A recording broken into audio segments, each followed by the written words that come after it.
Yo comencé a trabajar con la agricultura orgánica el 21 de septiembre de 1979 a las 4 de la tarde. Me recuerdo muy bien porque fue justamente, yo trabajaba en la área de agroquímicos, trabajaba con la investigación de dos industrias y bueno, me dedicaba un poco al estudio de la química en el laboratorio y en el campo. Yo trabajaba en la parte de investigación de plagas o de insectos de la soya, en la investigación con aplicación de insecticidas, en esa época piretroides, en producción de semillas. Y mi hobby o mi sueño era trabajar con toda la parte de la aviación agrícola, ¿no? O sea, cuanto más veneno se aplicara, más eficiente era el veneno para matar. Agradecerles la oportunidad de conocer la experiencia de ustedes, ¿no? Aunque creo que el martes posiblemente pasemos por ahí a tomarnos un vino, ¿no? No, el mejor sidroduto está en los Países Vascos, ¿no? Allí en los Países Vascos hay un sidroduto, todas las casas tienen un contador y ahí llega la sidra ¿no? Porque ellos tienen sidra en cantidad, nunca había visto tanta sidra. Entonces les decía yo a ellos que daba para montar un sidroduto orgánico, ¿no? Así como llega el agua, pues llega la sidra y ahí tienen el contador y cobran por cada habitante, ¿no? Y digo sidroduto porque hace un mes estuve en Canarias y allí conocí un mierdoduto, un canario que transporta la mierda por mangueras. No, se llama PPG, está en internet. Es una persona que tiene 2 hectáreas, llueve 300 milímetros, vive en una cueva y tiene aproximadamente 280 animales en 2 hectáreas. Sin contar aproximadamente 2.400.000 abejas que tiene. Cada colmena aproximadamente adulta debe tener aproximadamente 80.000 ejemplares, una colmena de abejas. Él tenía 30 cajas, muy buenas, con 3 alzas, y por media que tengamos 80.000 abejas, por 30 cajas son 2.400.000 operarios trabajando para él, ¿no? Realmente lo que tiene él ahí es fantástico, y todo lo conduce por mangueras. Y entonces le coloqué yo, PPG es el nombre del mierdoduto, todo lo conduce mierda disuelta, con orina, agua y todo calculado.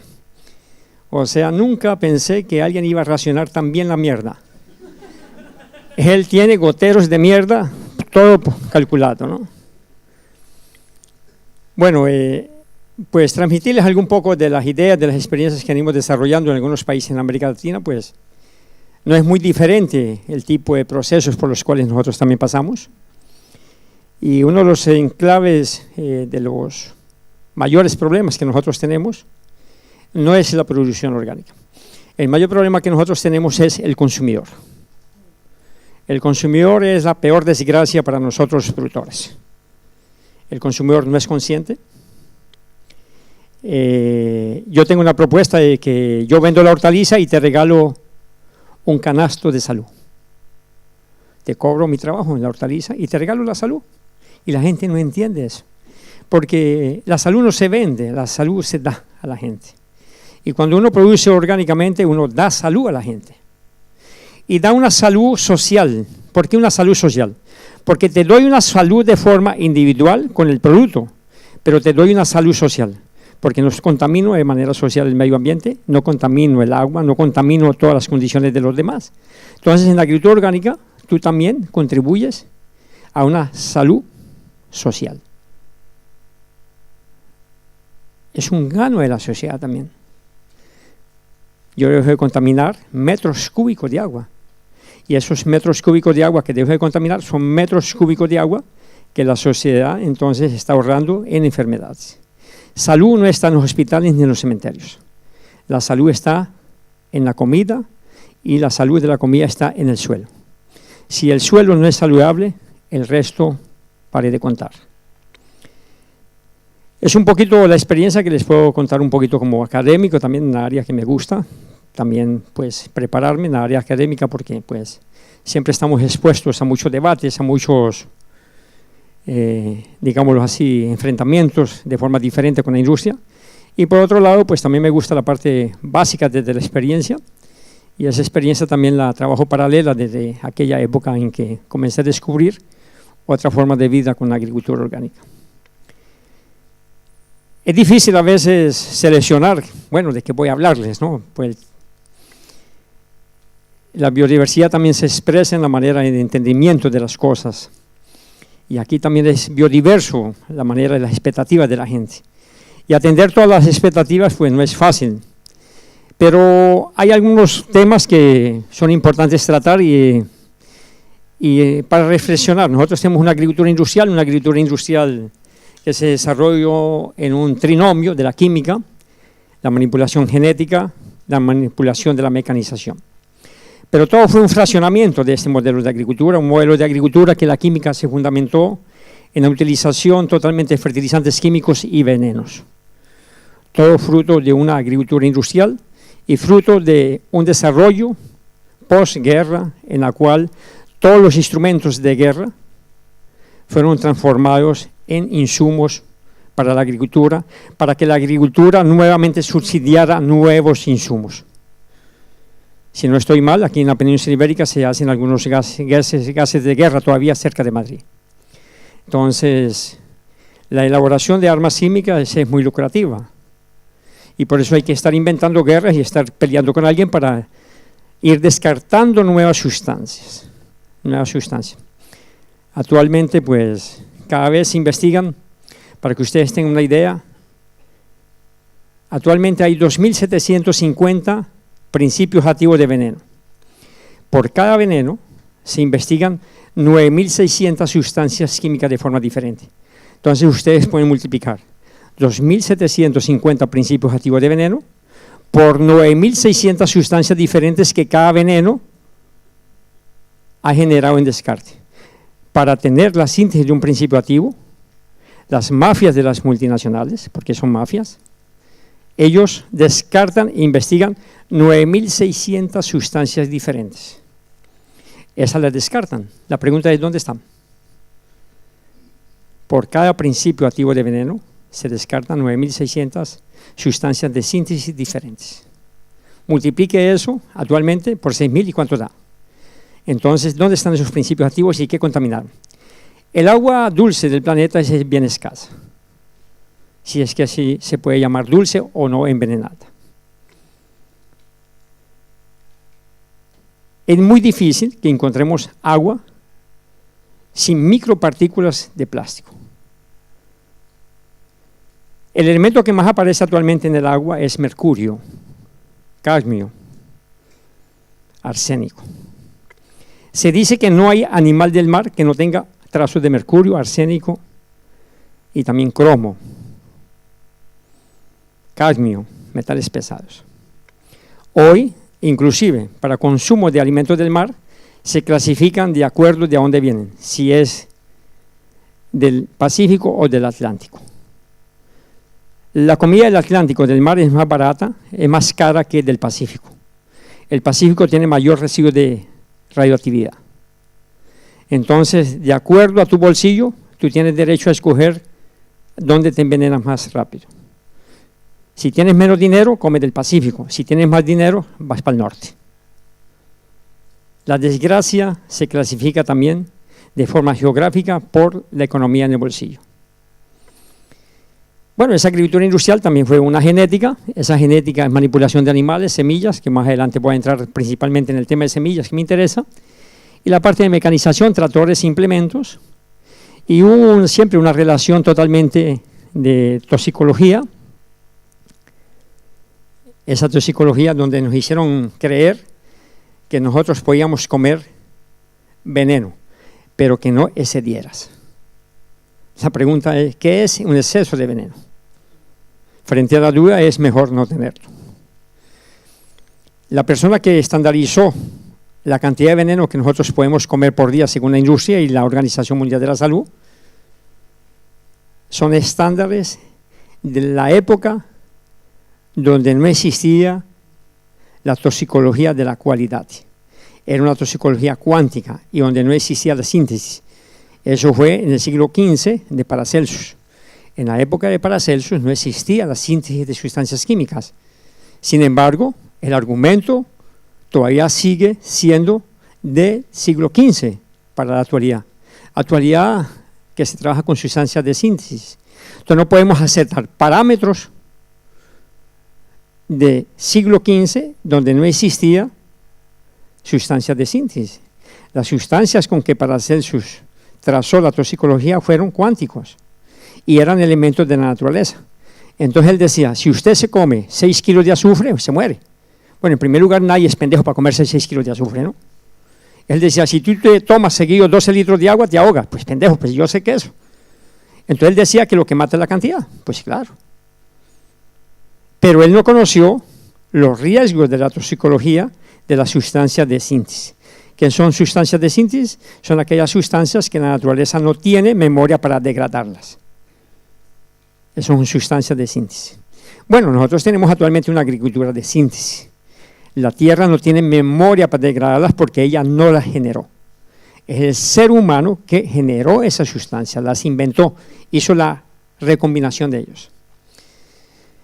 Esa toxicología también se apoyó en la parte de un alemán, Justo von Levi, que vino a darle salida a todas las sustancias convertidas en fertilizantes químicos. Él fue el que dice que los 3 elementos de mayor necesidad en una planta son nitrógeno, fósforo y potasio, que son sales altamente solubles, y esto trae problemas. Por ejemplo, un cultivo que consuma fertilizantes químicos, que son sales, nitrógeno, fósforo y potasio, un fertilizante químico hace con que la planta tenga un exceso de consumo de agua.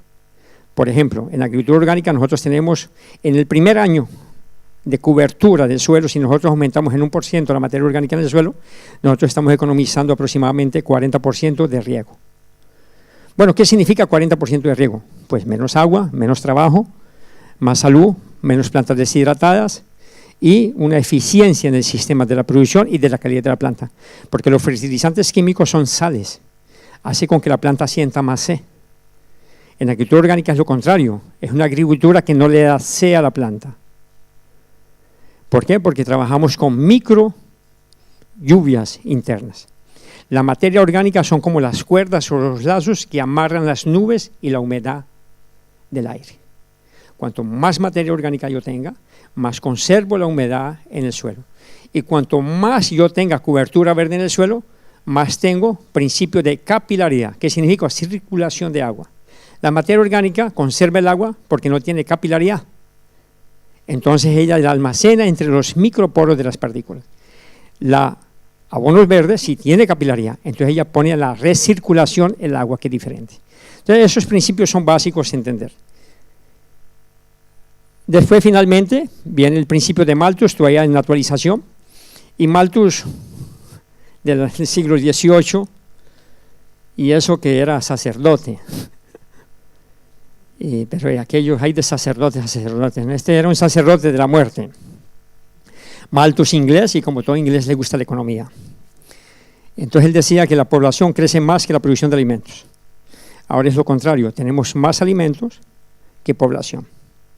Ese es el argumento que siempre se utilizó. ¿Cómo va a ser la agricultura orgánica para sustentar la hambre en el mundo? Y todo ese cuento. Pero la gente no tiene noción de crecimiento poblacional y no tiene noción de producción en la producción de agricultura orgánica. En la agricultura orgánica nosotros somos capaces de economizar 6 veces la energía. En la agricultura orgánica se produce energía.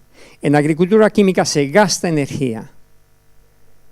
Con la mierda de vaca acumulada de un año, yo puedo generar la biofertilización de 100 hectáreas. Estaba en un debate sobre una persona que hacía el cálculo de la huella ecológica de Jairo Restrepo. O sea, cuánto era mi consumo por andar de avión dando conferencias. Entonces él me hizo mi huella ecológica. Entonces me decía que yo estaba en deuda. Digo, espera ahí, yo tengo derecho a la defensa. Vamos a ver cuál es el mierdillaje que yo tengo derecho. El millaje de la mierda. Porque en el momento que yo produzco con biofertilización orgánica la economía por cada, en economía, por cada tonelada de fertilización química, yo gasto 4 toneladas de petróleo. Y yo puedo hacer por hectárea en una economía desde más de media tonelada de fertilizante químico. Entonces yo tengo el derecho de 2 toneladas de petróleo. Entonces comencé a hacer, y resulta entonces que yo puedo continuar volando, porque tengo la mierda de muchas millas, porque economizo mucha energía con la mierda de vaca. Una vaca me da para biofertilizar 100 hectáreas. Y 100 hectáreas tratadas con biofertilización me da una economía de aproximadamente 50 toneladas de petróleo. Entonces vamos a transformar todo esto en mi millaje y vamos a economizar, ¿no?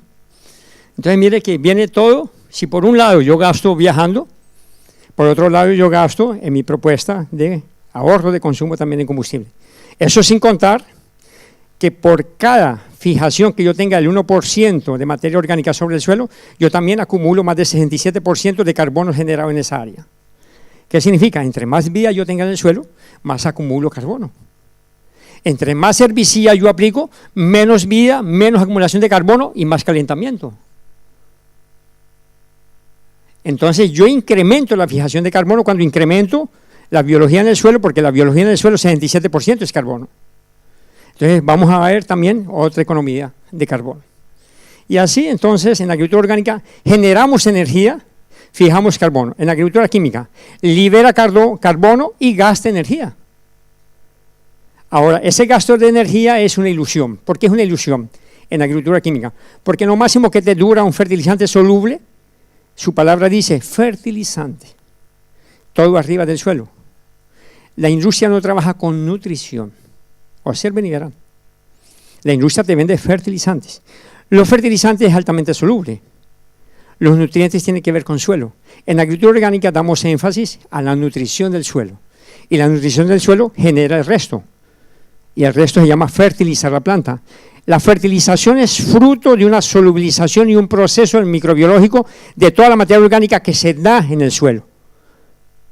Todo lo que la planta toma es un residuo metabólico de todo el proceso biológico que se da en el suelo. Quien nutre toda esa relación en el suelo junto con y le da a la planta es la microbiología. La raíz. Una planta es como un ser humano invertido. La raíz es el cerebro de la planta. Y su sistema de defensas orgánico es la microbiología. Y esa microbiología, a cada estado fenológico de la raíz y de la planta, tiene una actividad microbiológica diferente. La microbiología se renueva segundo a segundo. Difícilmente en las universidades nos dicen a nosotros cuándo una bacteria se hace abuela y bisabuela. Pregúntele eso a un agrónomo. Menos mal que aquí no hay ninguno. Todos son humildes campesinos. ¿Cada cuánto una bacteria o un hongo tiene abuelo y bisabuelo? ¿Por qué no nos dicen eso? La materia orgánica constantemente está en una dinámica de descomposición y armar. Por eso no hay que preocuparse cuando hablan de hongos. Los hongos son dinámicos. Si hay dinámica en materia orgánica, debe haber dinámica en descomposición, lógico. Yo no puedo tener abundancia en materia orgánica y no tener abundancia en microbiología, mal llamada hepatógena. Es directamente proporcional. Si yo tengo más materia orgánica y menos microbiología, entonces la materia orgánica se momifica. De una manera figurada. ¿Qué significa eso? Usted cagar y no descomponerse. Llegará un momento en que se tapa de mierda. Imagine que usted cagar y la mierda no se descomponga. Pues vivimos, bueno, ya estamos con la mierda hasta el pescuezo en otros países. Yo no sé aquí el caso de Iberia, ¿no? Pero si yo cago, ¿sí me hago entender qué es cagar aquí, no? ¿Es la misma palabra? ¿Cagan ustedes o no? No, porque pues de repente tengo que cambiar el idioma, ¿no? Ah, ¿saben lo que es cagar? No es necesario demostrar. Entonces, si yo cago y no se descompone, entonces no existiría vida. La vida es una eterna descomposición. ¿Y qué es una eterna descomposición? Una eterna reciclada. Comer, digerir, asimilar, empujar, sentarse, empujar, ceder. Aquí nadie puede decir que no cede, todos ceden. Comió, caga. Aquí el más hombre caga. Entonces todo el mundo cede. No me venga a decir que no cede, usted va a ceder. Mi abuelo decía, dele comida a ese carajo y era que va a ceder. Le dio comida, se fregó, tiene que ceder. ¿Qué culo aguanta una cagada? Ninguno, entonces no vengamos con cuentos.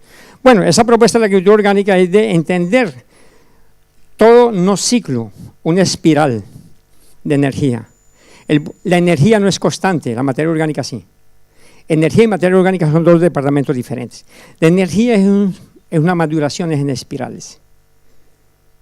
¿Qué se hace la energía? Es una grande pregunta. ¿Cuál es la diferencia entre un perro muerto y un perro vivo? El calor.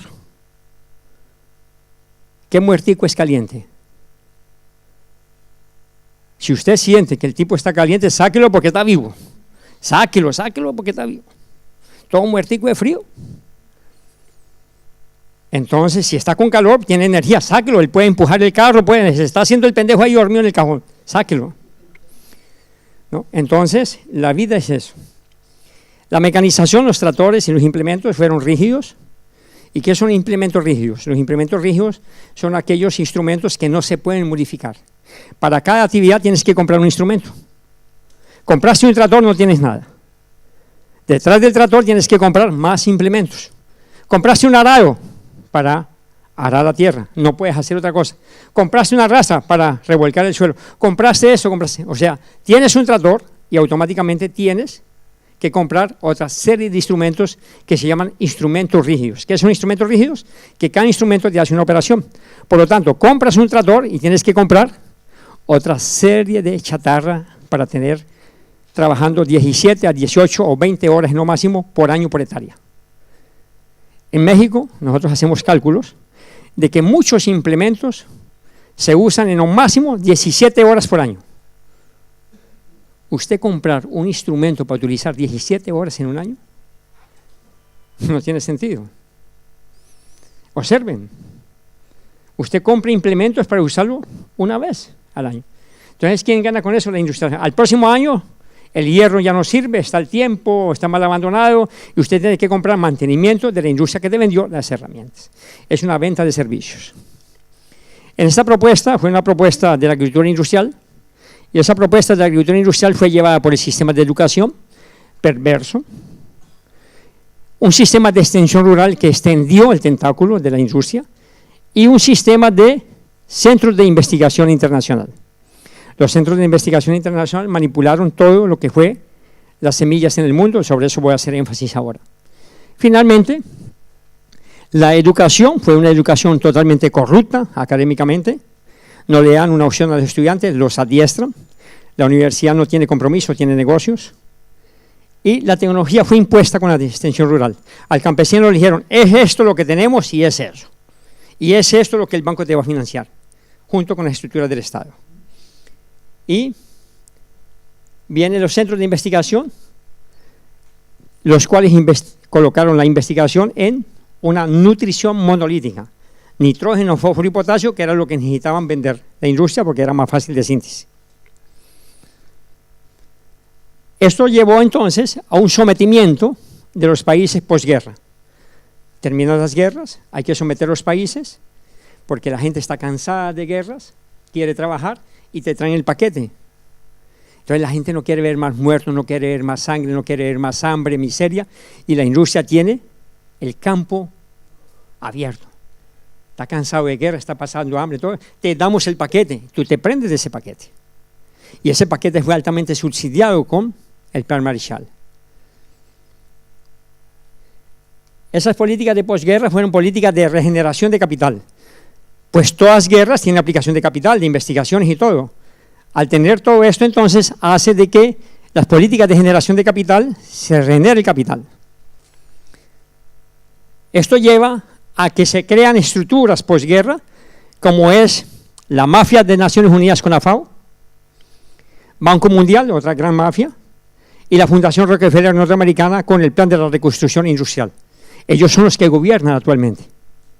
Naciones Unidas Es la ONG del Banco Mundial. Primero va la ONG Mundial, Naciones Unidas, y atrás viene el Banco Mundial. Siempre andan juntas. Donde están Naciones Unidas, atrásito viene el Banco Mundial, con la obra de misericordia. Ella viene a financiar. No te preocupes, te puedo dar copia de... Claro, claro. Y después Fundación Rockefeller, que todavía está viva. Vale la pena leer el último libro de Daniel Stulin. Se llama El Club de los Inmortales. Está en internet, está bien interesante ese libro. El Club de los Inmortales. Daniel Stulin, él presenta ese libro aquí también en Iberia. Es bien interesante toda la información que él tiene sobre cómo va la política actualmente de dominación de la individualidad biológica a partir del ser humano. Muy bello ese libro, vale la pena que lo lean. Esto hace con que se transforme la agricultura en una agricultura de insumos, y esa agricultura de insumos es una agricultura donde la gente cree que es una sustitución de insumos todos. Nitrógeno, fósforo, potasio, venenos, hay hambruna, y entonces el paquete está hecho. Ese paquete se fundamenta en una matriz tecnológica de energía fósil, petróleo. Era barato el petróleo. Yo inyectaba la energía de un barril de petróleo y sacaba 97 barriles, muy barato. Actualmente yo inyecto la energía de un barril y saco 12. Entonces ya no es tan barato. Lo están subsidiando nuevamente ahora por políticas geopolíticas de dominación y de peleas entre Venezuela y países árabes. Por eso bajó el precio del petróleo, no porque esté más barato y haya más petróleo. Es que hay una estrategia geopolítica en estos momentos de dominación de áreas nuevamente para Venezuela. Bajan el precio, el subsidio del precio del petróleo venezolano se lo bajan y le dan en la cabeza a Venezuela en función de bajar el petróleo que lo tenía a un precio en el cual subsidiaba su intento de transformación. Esté como esté Venezuela, no me interesa. Lo que me interesa es observar todas las presiones y las estrategias que hacen para joderse con el otro. ¿No? Errado o cierto como esté, no me interesa. Lo que hay que analizar es todas las presiones de la economía que te hacen desde afuera para joderte. Si no te alineas, a huevo te voy a alinear o te derroto. Una de ellas ahora es el petróleo. Entre comillas, hubo una época que Chávez, y de eso está viviendo ahora. Venezuela vendió petróleo 20 años al frente a un precio más bajo que el precio que estaba a 100. Entonces se la jugó. Él llegó a negociar petróleo a más de $70 a 20 años. Entonces todavía está recibiendo un subsidio, porque ahora el petróleo está en torno a los 50. Él la pensó. Entonces, ¿qué hace Estados Unidos? Baja el precio del petróleo para bajar los ingresos de la economía y quebrarlo. Pero junto con eso se vienen otras economías atrás, ¿verdad? Sin embargo, el combustible para los carros no baja, se mantiene, ¿verdad? Está subsidiando otras cosas. Esta matriz tecnológica de energía fósil, la agricultura industrial depende de 80% de petróleo, 40% de la quema directamente del combustible y 40% de esa energía fósil es energía transformada. ¿Qué significa energía transformada? Es pinturas, son llantas, son cauchos, son neumáticos, es todo derivado del petróleo transformado para la agricultura. 40% del petróleo es en insumos transformados y el otro 40% es quema directamente del combustible, como son grasas, gasolina y diésel y todo, la quema del combustible. Entonces nosotros tenemos una agricultura altamente dependiente y muy vulnerable de energía fósil de petrolera. Esto hace que la matriz tecnológica de energía fósil entre en crisis. El petróleo, yo inyecto la misma cantidad de petróleo y saco menos. Entonces llega un momento en que el petróleo se me agota. Entonces entra eso y tiene que desaparecer el petróleo.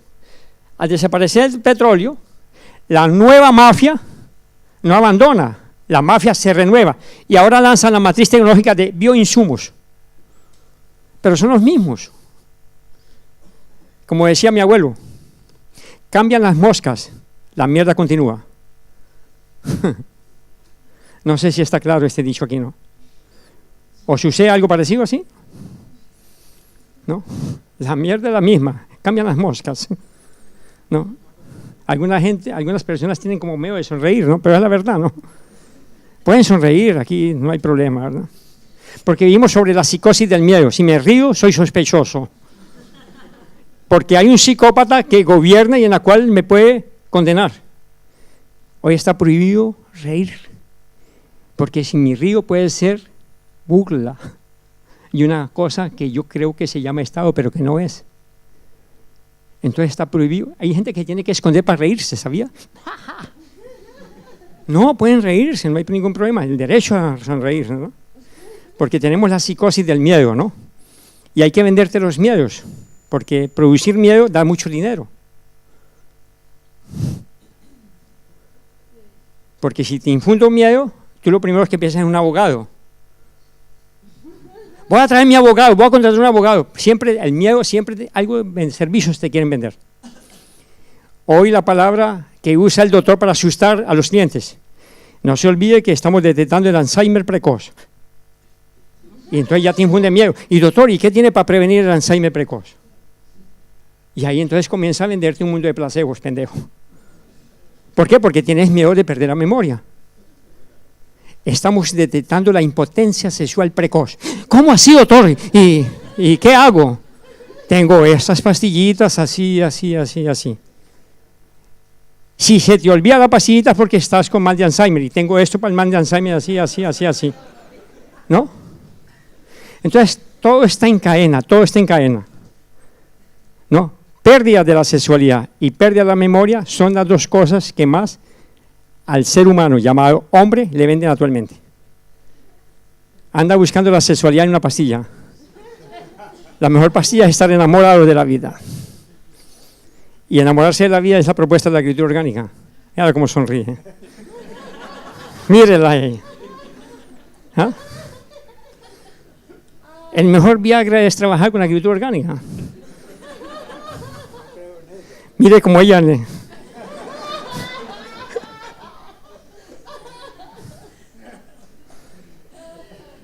Esa matriz tecnológica de bioinsumos, que dependía del petróleo, ese petróleo desaparece, inmediatamente viene un nuevo paquete y nos metieron por los ojos. Agrocombustibles. ¿Qué son agrocombustibles? Monocultivos en manos de la industria de los mismos. Y ahora gastan una energía en biocombustibles, maíz, para transformar en energía. Gasta una energía para cosechar 0,75. La máxima eficiencia de biocombustibles es gastar una energía y cosecho 0,75. Jamás en agricultura yo invierto una energía y gasto y consumo y produzco más de una, jamás.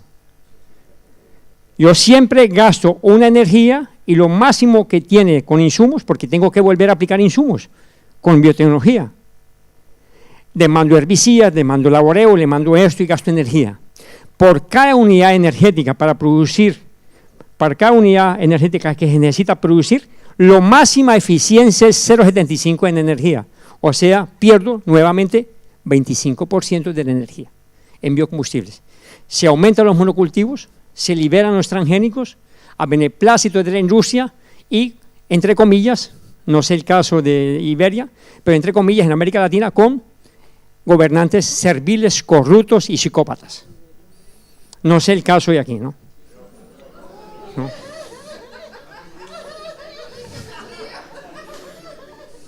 ¿No? ¿No? ¿Ah, sí? Y nosotros ya estamos un poquito más adelante, y ustedes recién comienzan. Imaginen lo que les va a llegar.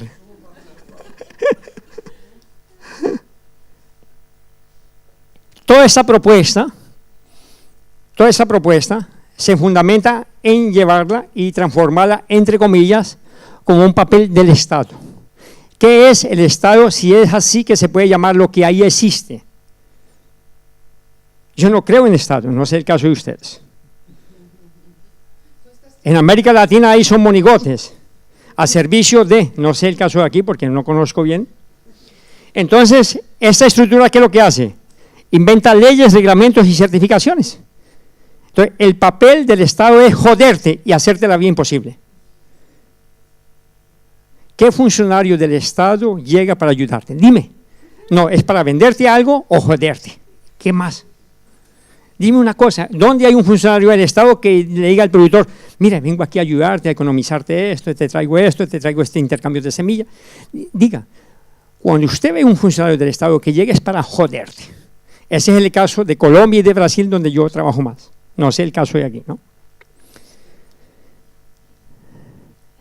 Ese Estado es transformado en servidumbre, está a servicio de la industria. ¿Quién gobierna la industria? Ella es la que determina todo. No es el caso de Europa. Esto lleva entonces a que busquemos un modelo de agricultura, ya sea regenerativo, orgánico, ecológico, como lo quieran llamar, y aquí hay una grande trampa. Cuidado, agricultura orgánica, regenerativa o ecológica no es sustitución de insumos. Porque la misma industria que te vendía el herbicida sintético, ahora te vende herbicida de algas. La Bayer tiene 2 herbicidas ahora de algas. Y si el Bayer es veneno. Entonces, es la misma industria. ¿Qué es lo que cambia? Simplemente el insumo. Continúa la dependencia. Entonces ahora, toda la agroindustria está entrando en agricultura orgánica. Van a venderte insumos. Se calcula que en el año 2025 vamos a tener una oferta de 14.000 bioinsumos. Por eso al pequeño agricultor hay que perseguirlo para que no sea agricultor orgánico o la agricultura regenerativa o ecológica, como la quieran llamar. ¿Por qué? Porque estás creando competencia para un futuro. Entonces te van a perseguir con leyes. Entonces le dicen, no te pongas a hacer tus abonos, nosotros te los vamos a vender más baratos, en escala. Y él no va a tener escala. Esa es la estrategia. Entonces ahora vienen los bioinsumos. Esos insumos, nuevamente, van a ser una renovación. El profesor investigador ahora se volvió investigador en agricultura regenerativa. El bandido que ayer vendía veneno ahora es orgánico. Los profesores ahora hablan pero toda la vida llevaron aplicando veneno. O ahora enseñan sobre veneno, pero el día sábado van y compran la hortaliza orgánica de él. Así son esos bandidos de los profesores. En la extensión rural, deja de existir la extensión rural como un órgano del Estado y la extensión rural se desplaza a ONGs. ONGs comienzan a asumir el papel de la extensión de la agricultura ecológica, porque el Estado hace desaparecer los servicios de asistencia técnica al campesino. Y eso lo tiene que cumplir ahora las ONGs. Y muchas ONGs comienzan a surgir como un mecanismo de aventura en el medio. Hoy, en América Latina, hay una serie de 2 o 3 personas, montan una ONG y comienzan a vender bioinsumos. Cualquier puerta de garaje ya hay ONGs en América Latina. Montemos una ONG y ya mañana constituía la ONG, contratamos un abogado que tiene un formato en internet y ya en 72 horas tenemos una ONG. Y vendemos bioinsumos. Así es. La educación, un nuevo mercado. Ya no hay acceso a la educación. Entonces, el nuevo papel del Estado, perseguir, fiscalizar y obedecer. Obedece a los grandes intereses del Banco Mundial. Fiscalizar, ¿qué estás haciendo? Tú tienes derecho a 80 gallinas. Tiene 81 contando el gallo. Entonces la normativa ahora es raro Europa. Mientras que la normativa en España dice que son 80 gallinas, en Bélgica dicen que son 25.000. ¿Sabían de eso, no? Un productor, un campesino en Bélgica puede tener 25.000 gallinas. Pero ¿por qué un campesino belga es diferente de aquí? El de aquí no puede tener más de 80. ¿Y por qué el belga puede tener con la misma normativa 25.000? Ni en eso Europa se coloca de acuerdo. ¿En cuántos culos de gallina tiene que tener cada campesino? A no ser de que los culos belgas caguen menos, ¿verdad? Y aquí caguen más, ¿no? Entonces equivale por cagadas, ¿no? Eso se transforma en un proceso de biocolonización. Las grandes redes de supermercados anuncian ahora la agricultura orgánica. ¿Y por qué anuncian las grandes redes de supermercados la agricultura orgánica? En Estados Unidos, en lo mínimo, una vez por semana, 25% de la población consume un producto orgánico por semana. Resumiendo, ¿qué rindió esto? Rindió 39.000 millones de dólares el año pasado. Entonces el supermercado dice, opa, esa cifra me interesa. 39.000 millones, opa, me interesa, viva la agricultura orgánica. Y el Banco Mundial dice, sí, tenemos crédito. Pues claro, son 39.000 millones de dólares, me importa un carajo la salud. Lo que me importa es que son 39.000 millones de dólares. Eso sí tienen salud. Entonces ahora el Banco Mundial dice, viva la agricultura orgánica, y abre el departamento de agroecología. ¿Por qué? Porque la ventanilla de 39.000 dólares, pues. Entonces Walmart, que es la mayor red de supermercados norteamericanos, que baña México y baña un pedazo de América Latina, dice, voy detrás de ese mercado, me interesa. Y lanza una política este año y dice, la agricultura orgánica debe ser más barata todavía. Ahí, mire todo lo que hace. Dentro de todo este contexto que le estoy hablando, una de las cosas que nos preocupa mucho, uno de los temas, hay muchos temas que nos preocupa, la accesibilidad a la población de los alimentos sanos. Uno de los que más nos preocupa es la parte de semillas. Las semillas tienen toda su historia, conocemos muy poco sobre semillas. Sobre la domesticación de las semillas, domesticación, un animal es una semilla, semen es semilla. El semen es una semilla. Un huevo es una semilla. Entonces, conocemos muy poco sobre la domesticación de las semillas por la mujer. Conocemos muy poco sobre la variabilidad de las semillas en la naturaleza. Entre más simplifiquemos todo esto, más vulnerables somos. La domesticación de las semillas ya está clasificada también de acuerdo a las condiciones de cada lugar. Ahora las semillas son vulnerables a cualquier condición. Al contrario, las semillas se originan porque eran resistentes y eran adaptadas a cualquier condición de resistencia a insectos, a la sequía, resistencia a heladas y resistencia al frío. Y el ser andino tenía esa noción. Hoy en día le quitan esa noción a la gente cuando secuestran sus semillas. Esto era muy común. Yo viví mucho en la parte sur del Brasil, donde hay una gran influencia de migrantes europeos. Conviví mucho con alemanes y franceses. Y en los matrimonios era normal, todavía es normal en el interior de Brasil, que en los matrimonios te regalen no un refrigerador, no una olla, no un microondas. Es normal que allá te regalen animales, como una inversión que es una nueva familia que tiene que tener semillas. Entonces te llevaban un marranito, te llevaban esto, te llevaban una gallina y todo. Inclusive la comunidad arreglaba y ayudaba a construir la casa para esa nueva familia.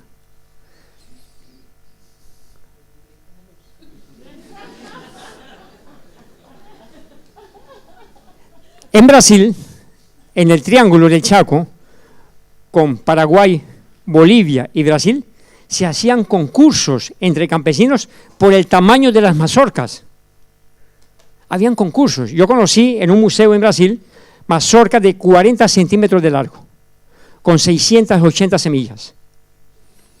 40 centímetros, mazorcas. Hacían concursos y habían revistas de concursos entre bolivianos, paraguayos, aymaras, quechua y guaraní y portugueses. Se reunían por año para ver cuál producía las mazorcas más grandes. ¿Y cuáles eran los premios? Los premios eran costales, sacos de semillas. Mira, entonces eso era el mejoramiento de la vida en las manos de la gente. Había concursos, había un fiscal, había todo, se hacía concursos. Todo esto entonces fuimos perdiendo toda esta conexión del origen de nuestras semillas. Esto llevó a que hoy en día, donde existían 11.000 tipos de maíces diferentes, hoy existen 3 y 4 en las manos de las multinacionales y las demás nos las secuestraron. En Colombia, el Centro Mundial de Semillas, principalmente de frijol, el poroto, ¿cómo le llaman aquí? Habas, no, el poroto, el frijol, moros, las fabas. ¿Sabe cuántas hay? ¿Cuántas creen que hay? Hay 34.496 variedades diferentes. Y conocemos 2 o 3. Y nos tienen secuestrado el resto. La semilla, que debería ser símbolo de alegría, de fiesta, hoy es de preocupación, porque nos dominan. Este personaje, Vavilov, que fue uno de los que determinó a dónde se producía la mayor diversidad en el planeta, dio la información para que los norteamericanos montaran los centros, 16 centros internacionales, donde dominar las semillas en el mundo. Entonces, la Fundación Rockefeller aprovechó el estudio ruso y se apropió de las semillas en todas las partes de biodiversidad. En cada región fue colocando y se apropió de las semillas. Secuestra las semillas y te da una que depende de un paquete de la agroquímica. Esto hace entonces que el sol actualmente se privatice. ¿Privatización del sol? Sí, tú lo ves, pero no es tuyo. ¿Sabían de eso, que el sol está privatizado? 48% del rayo solar está privatizado. ¿Qué comió hoy? Sí comió. Fabas. Comió fabas. La pregunta, si yo quito el sol, ¿hay fabas? Entonces, ¿usted comió cuántos rayos solares? Es interesante, nos alimentamos de rayos solares y no sabemos cuánto comimos de rayos solares. ¿Cuántas horas de sol usted se comió en sus habas? ¿Pero cuántas? ¿Y cuánto es el ciclo? ¿Cuántas horas? Es interesante, comemos sol y no nos damos cuenta de eso. La pregunta es, ¿quién te fabrica ese subproducto del sol? La industria. Hoy 48% de todos los rayos solares convertidos en fotosíntesis, transformado en habas, en maíz, en arroz, en carne, está privatizado. 48% de la comida que tienes en el plato pertenece a la manipulación del tráfico de alimentos norteamericano.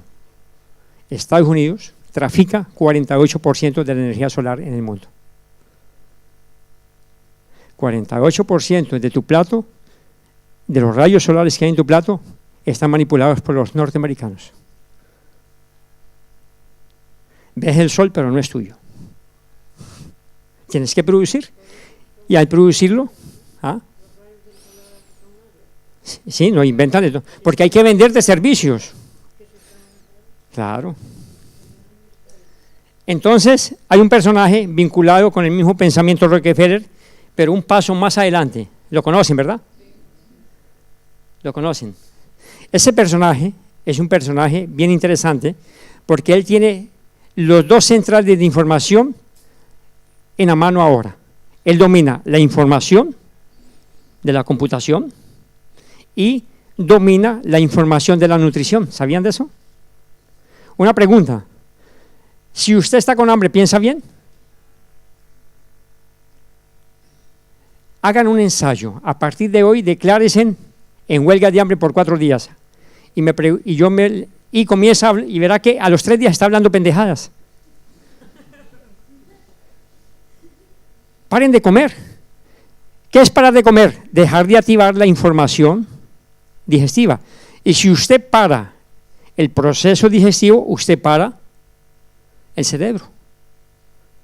Un cuerpo sin cerebro funciona. Un cerebro sin cuerpo no funciona. ¿Sabían de eso? Quítense la cabeza por un momento. Hay gente que carga la cabeza y no la usa, ¿no? La mayoría de ellos son agrónomos colombianos y brasileños. No es el caso de los agrónomos aquí. No. Entonces, si yo no trabajo el intestino, no activo las neuronas. El cerebro es hijo del colon. Si tu estómago no está bien, tu cerebro no está bien. Este personaje es aliado de una fundación, Bill Gates, con Melina, que es la esposa de él, y adivina quién es la socia de él. La socia de él es la esposa de Obama, el negrito de los Estados Unidos. ¿Y por qué colocaron el negrito? Porque necesita interferencia en África. Lo hacen a la medida todos los norteamericanos. Entonces, ellos hicieron todo. necesitan África. Ellos tienen más de 1 millón de hectáreas en investigaciones de manipulación genética en un frijol africano que es bastante famoso, caupí. Es el frijol, es una vigna, no es una leguminosa. Están detrás del caupí, de la mandioca o de la yuca, que es la alimentación básica africana. El casabe, todo esto que son altamente halófitas, resisten a toda la salinización. Entonces son bancos de secuestro de información y actualmente él posee la mayor réplica en el mundo del banco de semillas del mundo. Entonces el tipo domina las semillas de nuestro estómago y domina la información. Domina las dos centrales de información del ser humano: informática y estómago. ¿Qué tal? Es una inversión, qué jugada, ¿no? 6 industrias son dueñas de 62% del capital circulante en el mundo. ¿Sabían de eso? 6 industrias son dueñas de todos los complejos de semillas en el mundo. 6. Y esas 6 dominan 62% de la economía en el mundo. 62% de la economía en el mundo pertenecen a 100 empresas de 6 industrias. ¿Qué tal? Tu plato depende de quién. Es bien interesante. Argentina, que es el mayor productor después de Brasil de soya transgénica, Brasil tiene 36 millones de hectáreas de soya transgénica. Argentina tiene 26 millones de hectáreas. Argentina tiene 260.000 kilómetros. La mitad de España está cultivada en soya transgénica en Argentina. La mitad del territorio español. Más de la mitad. España casi 500.000 kilómetros cuadrados. 26 millones de hectáreas en soya transgénica. Esta soya, en los últimos 10 años, expulsó 610.000 pequeños campesinos. ¿A dónde los expulsó? A las periferias de las grandes ciudades, entre ellos principalmente Buenos Aires. Ahora, estos pequeños agricultores, el gobierno, para tapar, monta un programa de agricultura, pequeña agricultura familiar, que es otro cuento que nos están metiendo. Y la pregunta es, ¿desde cuándo la agricultura no es familiar? Siempre la agricultura fue familiar. Y ahora andan con la moda agricultura familiar. A cosas viejas, nuevos nombres. La agricultura siempre se hizo en familia. Siempre agregó la familia. Primero fue la familia rural, después las apéndices de las ciudades. Las ciudades son erutos. Primero fue el campo, después los erutos. Las ciudades no son viables. Son personas erutadas que viven en las ciudades, ¿sabían? Son erutos de la vida. Son los erutos. Son los de, o sea, ¿qué genera una ciudad? Problemas. Dígame una cosa que produzca la ciudad para comer. Dígame una cosa. Una ciudad lo único que genera es problemas. Las ciudades no son viables. El campo sin ciudades va muy bien. Ciudades sin campo apestan y se mueren de hambre. No más de comida para la ciudad y era comida. En la ciudad viven mendigos a largo plazo. Aparentemente bien vestidos, porque es la cosa más hipócrita, es una ciudad. En Argentina es bien interesante. La soya transgénica ahora se convierte en maleza. ¿En maleza? Sí, señor. La soya transgénica, que era el paraíso, ahora, ¿qué pasa? Cuando los argentinos cosechan la soya transgénica, la máquina suelta semillas. Después de la soya viene el cultivo de maíz. Ahora, ¿qué pasa? La soya invade el cultivo de maíz. ¿Y sabe qué dice la misma industria Monsanto? No hay problema, tenemos un herbicida, Gramosone Super, mezclado para matar la soya transgénica. Ya hay herbicida contra la soya transgénica en Argentina. Ellos provocan el problema y generan la aparente solución. Entonces la soya transgénica ahora tiene un herbicida en Argentina. Ahora la soya transgénica en una época es maleza, en otra época es buena. Ahí tenemos el nuevo herbicida. La soya es una maleza. Y esto ya está en Argentina. Herbicida contra la soya transgénica. Y estos son lo que lo que mucha gente tiene que tragar. Esta es la propaganda de la soya transgénica de la Monsanto en Brasil.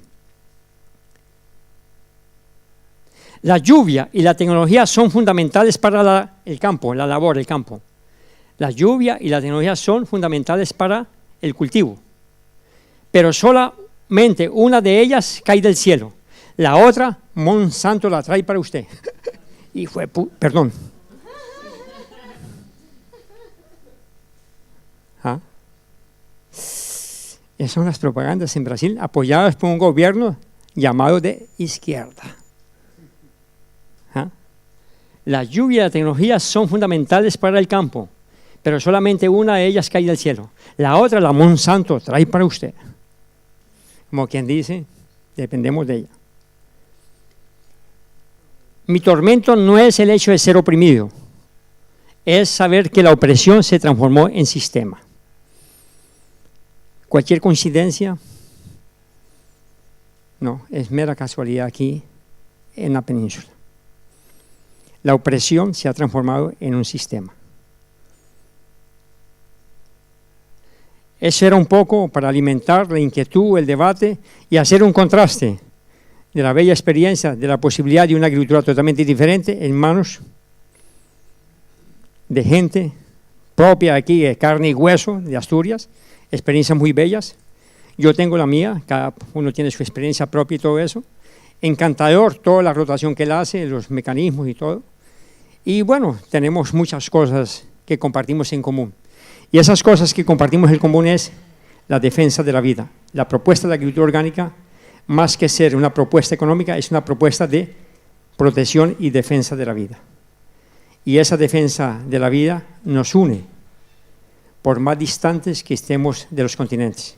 La vida es única y no tiene fronteras. Ella nos aproxima y nos hace cada vez más solidarios. ¿Es posible un mundo diferente? Sí, es posible. ¿Y por qué es posible? Tenemos el ejemplo aquí. Está abierto, pues con los compañeros, está abierto aquí el diálogo, el debate, las preguntas y estamos a disposición. Muchas gracias.